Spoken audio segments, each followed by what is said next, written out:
به نام خدا با عرض سلام، باباخانی هستم و اینجا دومین قسمت از مجموعه 90 آموزشی در خدمت شما عزیزان هستیم. مهمان امروز من آقای دکتر رضا راحمی از بزرگان تدریس زیستشناسی و پزشک. آقای راحمی یه سلام علیک داشته باشید با دوستان. خواهش میکنم. با عرض سلام، ارادت، خسته نباشید و توفیق برای همه دوستان عزیز. بسیار خوب دکتر، برنامه‌مون محدود زمانش. بله. سوالایی که میپرسم خیلی ممنون و سپاسگزار میشم که جواب کوتاه باشه و مختصر و مفید. دکتر، پزشکید شما، درسته؟ بله. پزشکی یا تدریس، کدومش؟ هیچ کدومش. هیچ کدومش. چه کاری پس پیشنهاد میکنید؟ خیلی از بچه‌ها تو اون حباب رویاهاشون وقتی فکر میکنن خودشونو تو اون روپوش سفید پزشکی میبینن و خیلی دوست دارن پزشک شن. پزشکی، تدریس، هیچ کدوم؟ هیچ کدوم. بیزینس. بله. یعنی اینکه ببینید، حالا واقعیتش اگه بخوام بگیم شاید ایراد از سیستم آموزش ما باشه. ما سیستم آموزش هم نمیتونیم کاملا برگردونیم و درست بکنیم. به طور معمول تو هر کشوری وقتی که مهندسا کار دارن و تعداد مهندسین ما زیاده، یعنی اون کشور در حال پیشرفته و داره به سمت جلو میره. و اگر کشوری همه رو آوردن مثل الان برای ما رو آوردن به رشته‌هایی مثل پزشکی، دندون، دارو، یعنی اینکه بیزینس بیماری توی اون کشور باید بیشتر باشه و درآمدزا باشه. و همین دلیل حالا یواش یواش ما اصلا چون بیماری هم نداریم داریم میریم به سمت بیزینس های غیر از دانشگاهی. یعنی اگر یکی بلد باشه که یه پول اولیه رو داشته باشه، به نظر من کار اشتباهی. 7 سال 8 سال بیاد پزشکی بخونه، بعد 4 سال تخصص بگیره، حداقل 2 سال تر رو بگذرونه. موقعی که داره میفته به پول در آوردن، احتمالاً شاید بچه‌هاش بخورن، یعنی خودش دیگه نمیخوره. بسیار خب دکتر، بزرگترین باگ آموزشی سیستم آموزشی ایران چیه؟ من اینو از همه مهمونا میپرسم و حالا به هر حال به فراخور وضعیت و شرایط دوستان جوابای مختلفی میدن. بزرگترین باگو چی میدید؟ ببینید، ما اگه بخوایم هر کاری رو بکنیم نمیتونیم بیایم، حالا خوشبختانه یا بدبختانه که ما ایرانی‌ها ایدئالیستیم. بله. یعنی یا صفریم یا صدیم.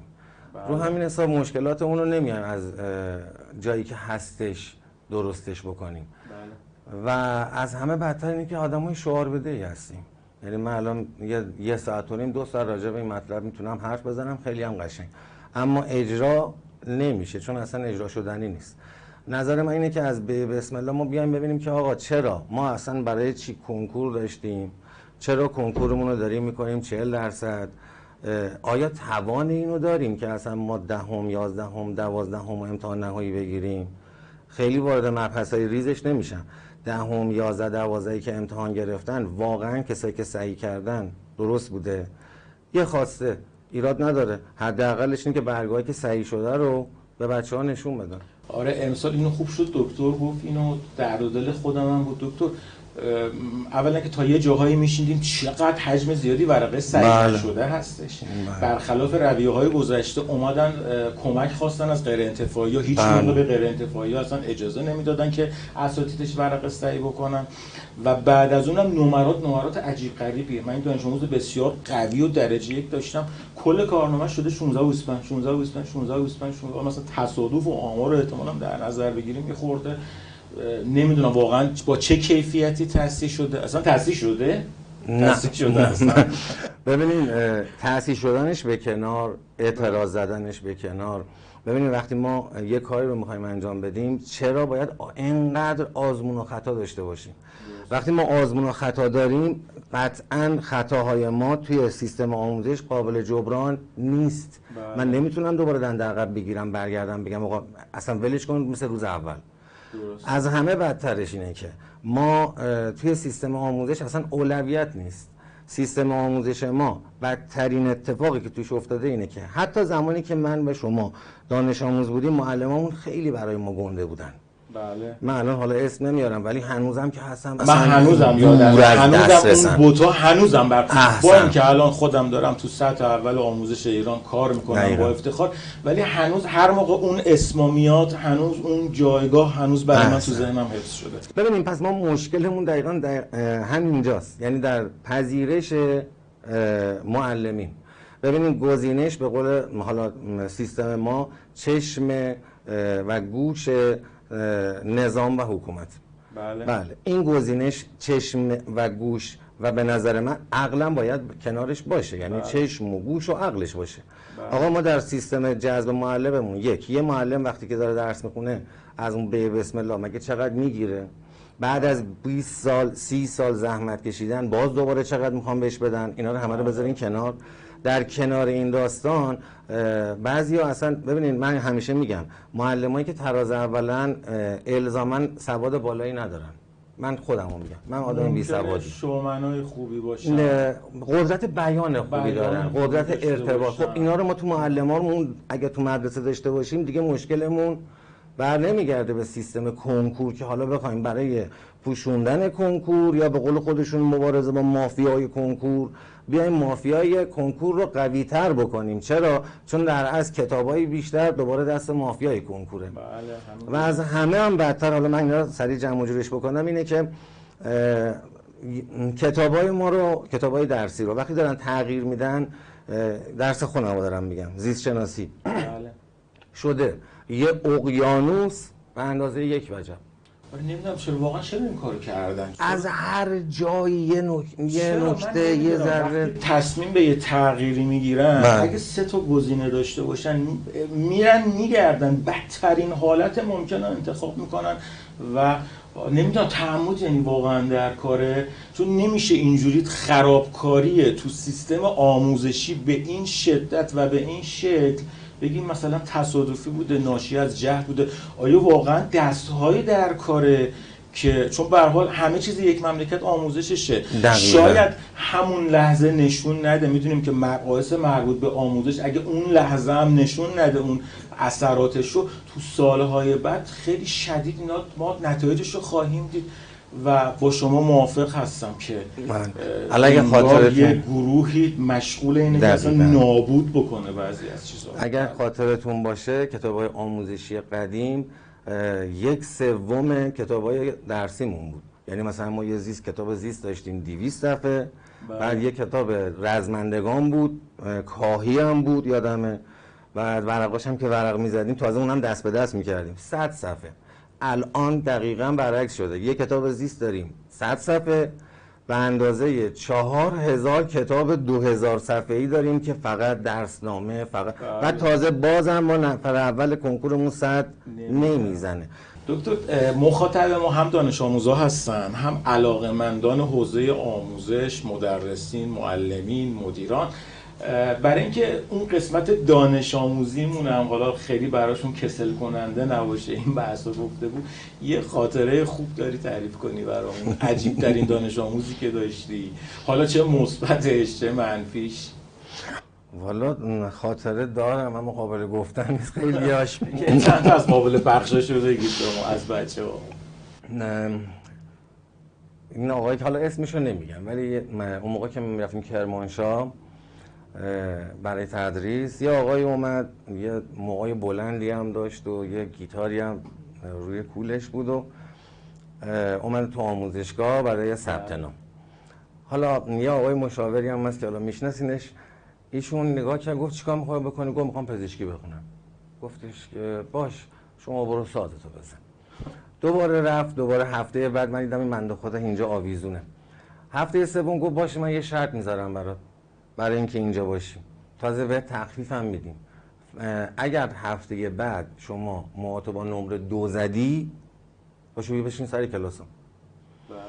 2 هفته نیومد، ولی بعد از 2 هفته یه کچل مشتی اومد، یعنی قشنگ کلش هم با تیغ زده بود که این آقا الان دانشجوی سال 4 یا 5 پزشکیه. باریکلا آفرین. الان تو یعنی فضای امروزی باید کسی نه، برای همین اصلا این هیچ موقع تو ذهنم پاک شدنی نیستش که کیومرث ایمانی وقتی من نگاه میکنم میبینم که بچهای الان ببینید ما بچه‌ها رو دست کم میگیریم. یعنی همین آقای بودش. بله پزشکی بود. آقای دکتر دیگه. بله. و این الان واقعیت برای من یه چی میگن به عنوان یه مجسمه ای از بچه‌های امروزیه که توانایی هر کاری رو دارن. بله. متاسفانه میگم دیگه ماها خوب داریم پیش میریم منتها با دنده عقب. خب سوال بعدی که از آقای دکتر رو بپرسم، بچه‌ها رسید در جریان باشید. آقای دکتر راهنی از دبیران درجه 1 زیست ایران هستند، استاد پروازی هستند به شهرهای مختلف ایران. فکر می‌کنم دیگه کمتر شهری باشه که ایشون تشریف نبرده باشن. آقا کدوم شهر رو مردمشو بیشتر دوست داشتی؟ کدوم شهر میدونم خبرتو دارم که شیکمو هم هستی دکتر. غذاهای کدوم شهر رو دوست داری؟ والا بزغرمه کرمان خیلی خوشمزه بود. خدا خیلی خوشمزه است. بعد عرضم به خدمت شما عرض شود که خورشت خلال کرمانشاه به خوردم اون رو درجه 1. به تبریز البته به ما بیشتر کباب حاجلی میرفتیم میخوردیم با دوستان. بله. بعد دیگه بندر عباس هم سوسیسای بندری بغل فرودگاه حرف نداشت. شیراز هم کتلت زیاد می‌خوردیم موقعی که قبل از پرواز بود. کلم پلوش وای با خیلی شیرازیای عزیز خوش حالتون. یه حدود 10 روز شیراز یه عیدی اونجا یه اردو نوروزی بودش. 10 روز برای تدریس فیزیک من خودم اونجا بودم. باور می‌کنی 10 شب پشت سر هم کلم پلو خوردم. 10 شب هر شب. بعد از یه جا می‌خوردم. آشپزش یه خانومی بودش، بعد رومیش یه ظرف سالاد شیرازی خیلی بزرگ که میشد بریم خودمون بریزیم شاش کنیم و اینا. بعد کلم پلوش هم با ما تهرانیان فرق داره. تهرانیان اصلا یه سیستم دیگه است ولی خیلی خوشمزه است غذاشون و مردم خیلی خونگرم و خیلی خوبی هم داره. خیلی زیادی خونگرم و یه مقداری هم ملو. آروم. بله. مثلا به آدم آرامش داره اتفاقا اونجا میره. یه اون آرامشه به آدم هم منتقل میشه. خب سوال بعدی که دکتر دارم از شما، بچه‌ها شما هم دقت کردید یا نه؟ پزشکا خیلی با کلاس صحبت میکنن. میری تو مطب میگه سلام درود بر شما دوست عزیز، تمنا میکنم بفرمایید. چرا با کلاسا میرن پزشک میشن یا پزشکا با کلاسن؟ هیچ کدوم. اتفاقا حالا اونایی که شاگردای منن قطعاً برای صحبت شما همین خنده‌های منم دارن. نه اتفاقا اینجوری نیست. من کلا ما حالا که مثلا رفیقامونیم برای که داریم میبینیم اصلا هم آدمای خیلی مؤدبی نیستیم. شاید هم جلوی ما مراجعه ها و جلوی ما بیمارا پس رایند. به قول روانشناسی آدلر میگه آدما چیزایی که ندارن داد میزنن. این چیز باحالیه. یعنی مگه میبینی همه دکترها خیلی اول نمیخوام بگم همه، چون پس بعد دوباره همه همکارا یهو به من یورش نگیرن، ولی مثلا من تو خونه پسرم 3 سالشه. بله. بعد دیگه خیلی اذیتم کرد. داشتم جزوه ها رو می‌نوشتم، هی این بکش اون بکش، دیگه داد زدم گفتم امیرعلی نکن، 1 بار 2 بار 3 بار دیگه واقعا چه دروغ بگم قاطی کردم. گفتم پسرم عزیزم پوفیوز نکن. امیرعلی دکتر عصبانیتشون هم بامزه است. امیرعلی از اتاق من رفت بیرون. همون موقع سوپریه زنگ زد که برامون جنس آورده بود. من داشتم میشنیدم، در رو باز کرد، برگشت گفت سلام عمو خوبی عزیزم پوفیوز. بعد یه ذره وایساد نگاش کرد گفت شما پوفیوزی؟